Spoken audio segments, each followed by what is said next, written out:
So with 29 hours till the DMA poses a risk to Earth and a few episodes left to go, Discovery's got a lot to pack in. As always, I'm Al, this is the Geek in Review, and I'm going to be talking about Star Trek Discovery Season 4, Episode 11, Rosetta. Like the Rosetta Stone, you'll get it in a minute, don't worry about it. So Michael and the crew need to make contact with the 10C, and they found the planet and it has some Dyson rings around it. Now, we know what a Dyson sphere is because we've seen it before, so Dyson rings are probably just a smaller version, but man, I thought it was weird that they ignored that.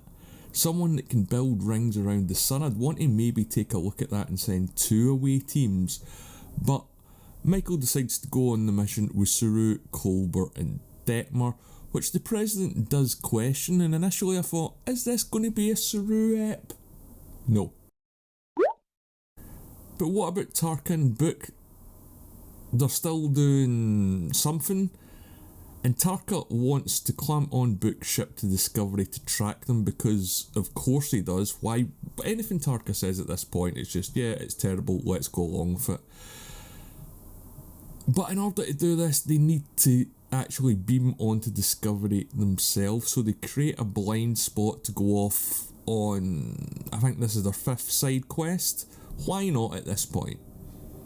Book does wrestle with his conscience and Tarka talks him round because of writing, and they manage to beam undetected into the middle of Discovery with pretty much surprising ease. I mean, why couldn't they have done this sooner if they knew they were going to have to do it?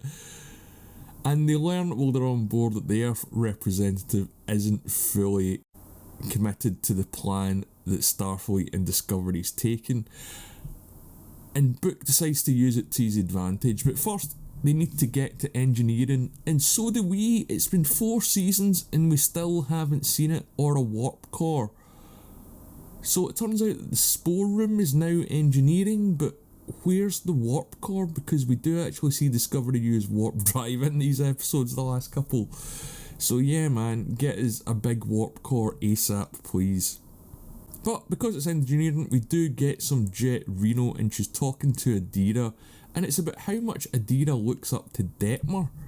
So, you know, the helmsman with no character development is getting looked up to by one of the main characters they introduced last season and seem to have forgotten about this season.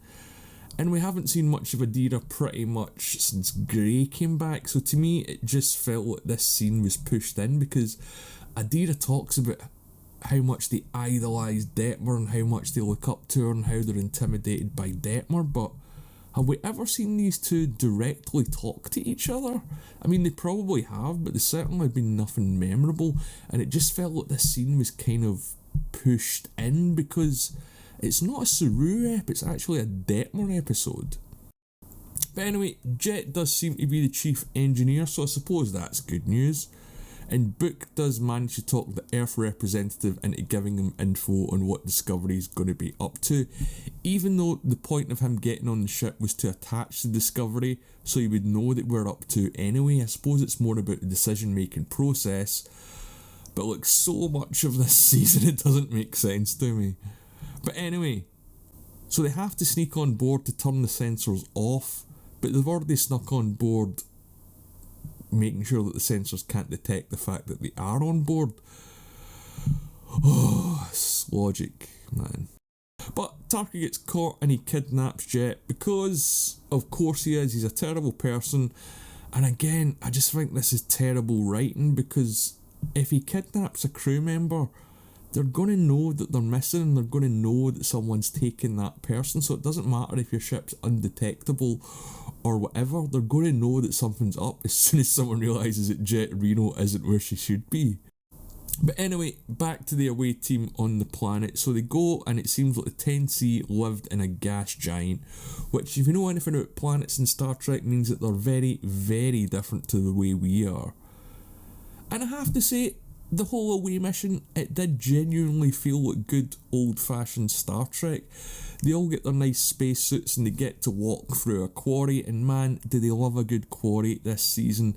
And I thought seeing Saru in the suit was great. I didn't actually think they'd managed to get him into it. I'd be very interested to see behind the scenes and how that was sort of done logistically. And pretty much as soon as they get down on the planet, Saru sort of starts having these fearful kind of anxiety flashes, and eventually most of them do succumb to them as well. But they do find some weird bones that are kind of like so big they're structures. So the 10C, I guess, are huge, so I guess I was right, and the only reason I say I guess is we haven't seen them yet. We've got 2 episodes left to go, so I'm sure they'll all wrap it up in a convenient way that's going to satisfy every fan.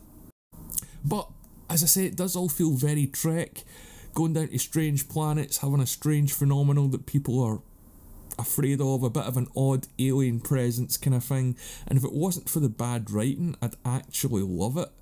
We've had to wait 4 seasons for Discovery to go down to an alien planet and discover, I suppose. And like I say, the whole fear thing happens to everyone apart from Detmer.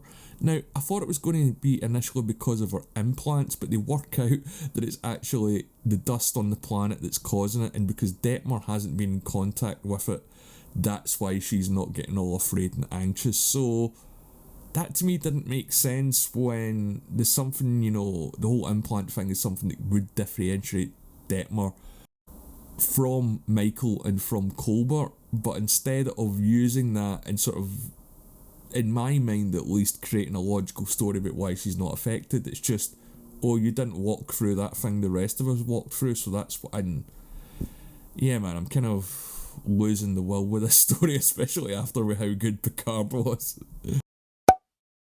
Anyway, it turns out that the cavern on the planet is actually a nursery, so Saru from this deduces that the 10C values life because they like to look after their children, which is a weird deduction for me because don't most animals do that? They also find out that they're connected by their emotions, so I guess that means something. They're probably going to communicate with them through their emotions. So I don't see how they're going to make that a big long emotional speech, but I'm sure they'll find a way somehow. They find the key or the Rosetta Stone, hence the name of the episode, and what they believe is going to help them communicate with the 10C when they eventually run into them. I mean, I hope they will. There's only 2 episodes left. I don't think they can afford not to at this point. But yeah, I really like the sort of Trek element of going down to the planet on this episode, but the rest of it, the pace was a little bit more than the last 3 or 4, but this show is really dragging its heels. It's got 2 episodes left, so they've not only got to find the 10C and learn how to communicate, but they've got to talk them out of their dastardly plan to accidentally destroying maybe 2 key planets as well. I don't see how they're going to resolve this in only 2 episodes. Although Discovery's got a next season, I think they're probably going to end up trapped outside of our galaxy. Or they'll maybe try and warp home or spore drive home and something else will go wrong, but there cannot be a satisfying resolution to all these stories in just 2 40 or 50 minute episodes. As I say, after the first episode of season 2 of Picard, in seeing the Stargazer and Rios and Rios's crew, even though they were probably only in Picard for less than 10-15 minutes, that felt more like a Star Trek crew and a tighter crew than Discovery did after 4 seasons, even though they're given sort of one of the back characters, Detmer, here a bit of story. I mean, she kind of fleshes out her backstory a little bit, but nothing major, and certainly nothing that's worth a 4-year wait.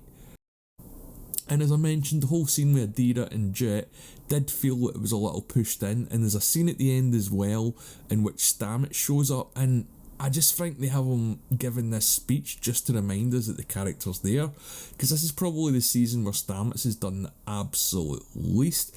When I think about it over the last few episodes, he's hardly been in it at all. It's because he's a spore jump guy and they haven't really been spore jumping.